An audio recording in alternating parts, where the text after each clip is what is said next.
the protection of asylum seekers and refugees is one of the most enduring and pressing global policy challenges. There are now over 20 million refugees in the world, more than double the figure 10 years ago. The vast majority of them are in low and middle income countries. Why is that the case? Part of the answer is the politics of immigration and asylum in rich countries. Many high-income countries have long made it very difficult for people seeking protection to reach their territories to claim asylum. And policy trends have become more restrictive in many rich countries in recent years.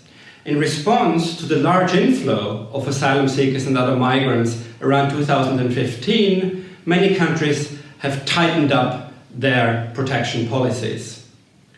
Part of the reason given for the increasing limits on asylum in rich countries is that these changes are required because that's what the public want.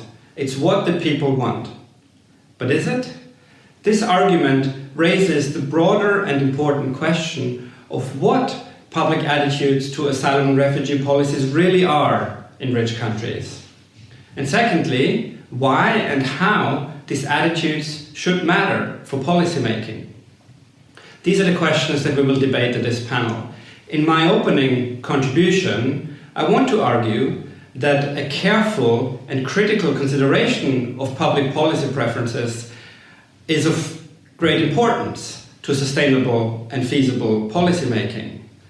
And this is why I have been part of a team, an international research alliance, funded by the Mercator Dialogue on Asylum and Migration, that has conducted research on how Europeans feel and think about asylum and refugee policies.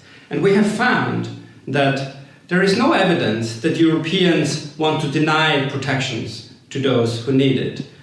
But Europeans have a strong preference for policies that protect using certain limits and conditions. And again, in contrast to public perceptions, this broad pattern of preferences is fairly similar across European countries. And we think that this research raises some very interesting and important issues for policy debates. Before I discuss some of the research evidence on how people think about asylum and refugee policies, I want to explain why I think that it's important to consider public views in the first place. There are many reasons one could give, but I want to highlight two that strike me as particularly important. The first one has to do with the political feasibility of policy making. The provision of protection to refugees is not only a moral imperative, but it's also a significant political challenge. Effective asylum and refugee policies don't only provide protection, but they also need to be politically feasible and sustainable in the long run. Public policies that go against the grain of people's fundamental values and policy preferences are unlikely to be sustainable in the long run, especially if we are talking about policies that are of great importance to individuals, as it has been the case with asylum and refugee policies in recent years. So there is a political feasibility constraint, and public attitudes, at least to some extent, are part of this constraint, and it's important, therefore, to consider how people think about this issue. The second reason of why I think it's important to consider public views on asylum and refugee policy issues has to do with transnational policy making. There are good reasons why we should promote cross-country cooperation in asylum and refugee policies. But a key issue for cross-country policy making is whether and how there are differences across countries, including differences in terms of how people think about the issue at stake. So therefore, I think it's really important to find out whether and how people across different countries think differently about asylum and refugee policies. And if that's the case, what does it mean for common policy making? When I say that we need to take a critical approach to data and analysis on public attitudes to asylum and refugee policies, what I mean is that we have to accept that it is actually very hard to ask people meaningful questions about these issues. Two aspects seem to be particularly important to me.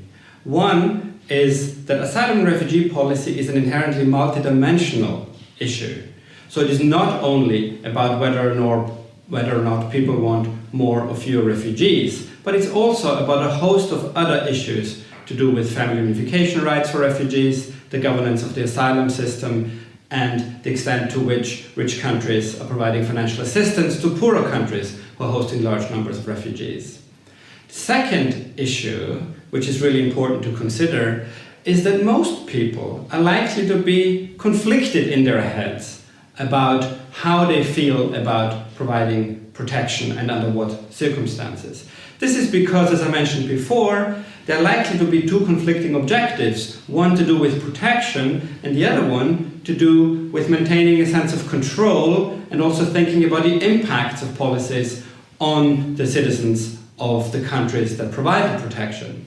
So I think the data and research needs to allow for this conflict in people's heads to be considered. So a bit like Janice facing two ways, many people will likely face in different ways when it comes to different aspects of the policy issue. And I think this is a really important aspect of public views that we need to get a hold of and that we need to analyze explicitly. The research we conducted in the Mercator Dialogue on Asylum and Migration tried to capture these two issues, the multidimensionality and the potential ambivalence in people's views in an explicit way. We conducted a study with 12,000 respondents across 8 European countries. We conducted what's called a conjoint experiment, where respondents have to choose between two different policy options. Each policy options or policy package consists of 6 different dimensions of the overall policy design. And the two policy packages differ in how one or more of these dimensions are regulated. And what we found was that Europeans do want to offer protections to asylum seekers and refugees, but they want those policies to use limits and conditions. So there's no evidence that Europeans want to deny protections, but they want policies to make greater use of controls in the form of limits and conditions. And in contrast to public perception, we have found that this general pattern of policy preferences is actually fairly consistent across different European countries, certainly across the 8 countries that we included in our analysis.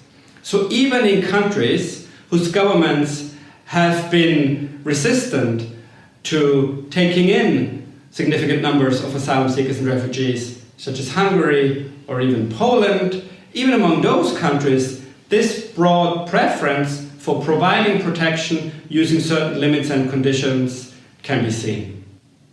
Another key insight of our study is that people's views on asylum and refugee policies are linked in important ways to the trust they have in European Union institutions. People with low degrees of trust in the European Union tend to be much less supportive of asylum and refugee policies with expansive protections, and they are more supportive of policies with highly restrictive features. However, we also find that even people with low trust in the European Union can support asylum and refugee policies if these policies use limits and conditions. So what that means is that among people with low trust, the use of limits and conditions can be a very important way of raising support for the provision of protection. In conclusion, I want to raise 3 issues that I think are important when we discuss the potential implications of this research for public policy debates. The first point to make is simply that while I think that public attitudes and policy preferences are an important consideration, they clearly cannot be the only factor deciding asylum and refugee policies. At the forefront should be the moral duty and the moral concern about protecting refugees. However, as I've tried to argue, public attitudes and policy preferences constitute part of a feasibility constraint on policymaking, and therefore we need to take them seriously.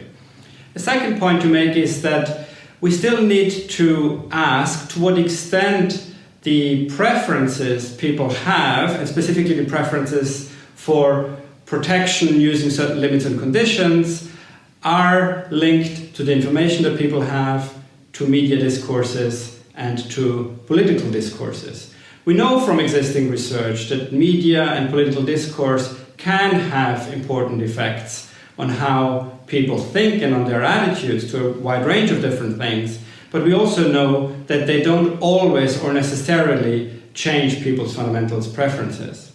Finally, a very difficult third issue arises when some of the limits and conditions that we argue raise public support for refugee protection are actually inconsistent with some of the core principles of the current protection system, such as the Geneva Convention on Refugees.